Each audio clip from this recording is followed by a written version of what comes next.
welcome to episode 1 of Satirical Sounds.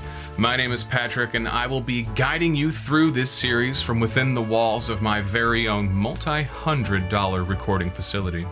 Now, the series is going to focus on a wide variety of topics that haven't been beaten to death for the better part of a decade, and in keeping with that, I wanted episode 1 to touch on a topic that hasn't been discussed. And that is how to achieve a good-sounding rock or heavy metal snare drum sound. So let's get right into it with step 1. This is assuming you've convinced a band to come into your very own multi-$100 recording facility. Now it's day 1 of the gig and the drummer walks in with his snare drum. Now you're going to want to use buzzwords here. Say things like, can we look at the bearing edge? Have you seated these heads? Are you using single ply or double ply? Now, if he has clear heads, say you wish that he had brought coated. If he has coated heads, say that you wish he had brought clear heads. Now, I don't know about you guys and gals out there in engineering world, but as a creative professional, I feel like it is important to strictly adhere to norms. I went on Google and found out that the Shure SM57 is a microphone that's been used for decades to record things like snare drums and guitar cabinets. And as a creative, I feel like I should just do what the internet says and do what everybody else is doing, because I don't want to stand that far out from the crowd or make any effort to push the field further ahead. Take your Shure SM57 and assume this is your snare head. Place it really close to the snare drum. The drummer might protest here, and you're going to tell him, hey, this is for the proximity effect. This is how we're going to get a massive, punchy low end in the mix. This will shut him up for sure. For bonus points, take that mic that's really close to the top of the snare, angle it towards the hi-hat. Now, this is going to get us a beautiful top-end sizzle that'll complement the bottom end we got from the proximity effect nicely. Now, as a token gesture, we're going to take yet another microphone. We're going to stick that on the bottom of the drum. This is where the snare wires are. This is another annoying characteristic that makes the snare drum sound like a snare drum. Unfortunately, moon gels won't do us much good here, but just to make the drummer feel better, we're going to put this microphone on the bottom, right where those wires are, and we're going to push record.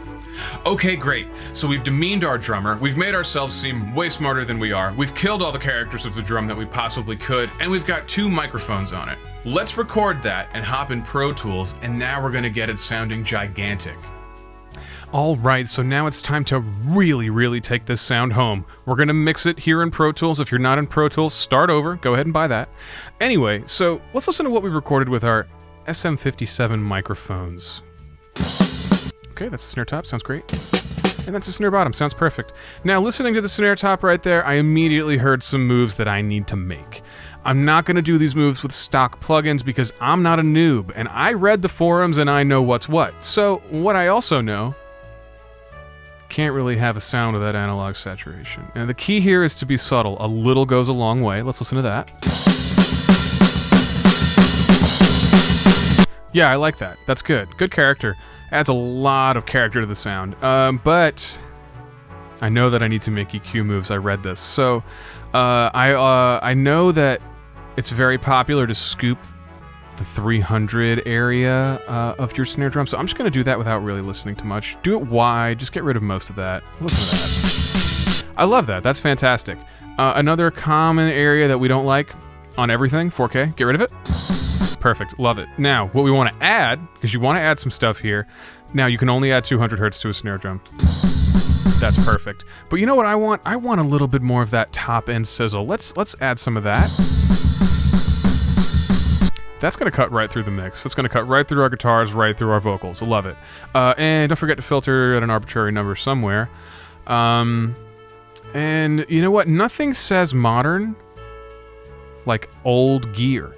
So you've probably never heard of this. This is an 1176 style compressor, very revolutionary, very new.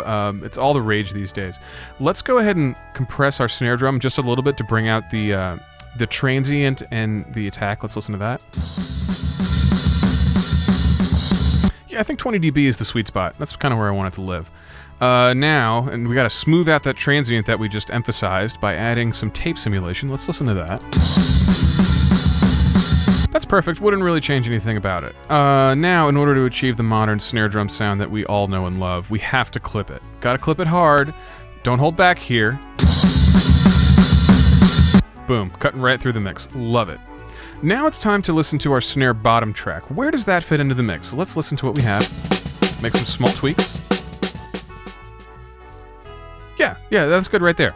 This is great. We've got our two analog, warm, punchy, natural snare mics blended together, and now we're going to do just one more thing to take this recording to the next level and really set it apart from the competition. It's called sample augmentation or sample replacement. The long and short of it is buy this plugin, use this drum sample, and now process it lightly.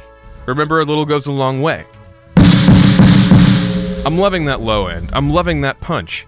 So now, let's combine the organic elements that the client paid for and this drum sample.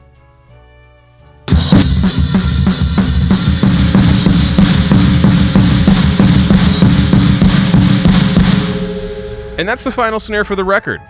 This is great. The client is going to be so happy. I'm so happy, you should be so happy, and the recording industry as a whole should be so happy that we're all moving forward together and learning. Thank you.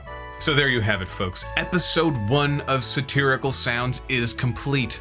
You are now armed with the knowledge and the skills to walk out into the big wide world and enter any multi-$100 recording facility and successfully record and mix a snare drum in the hard rock or heavy metal genre.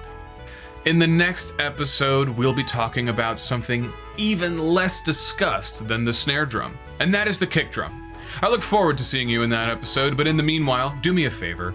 Like this video, comment with your own useless information, possibly start some debates in the comments, and share and subscribe to this channel.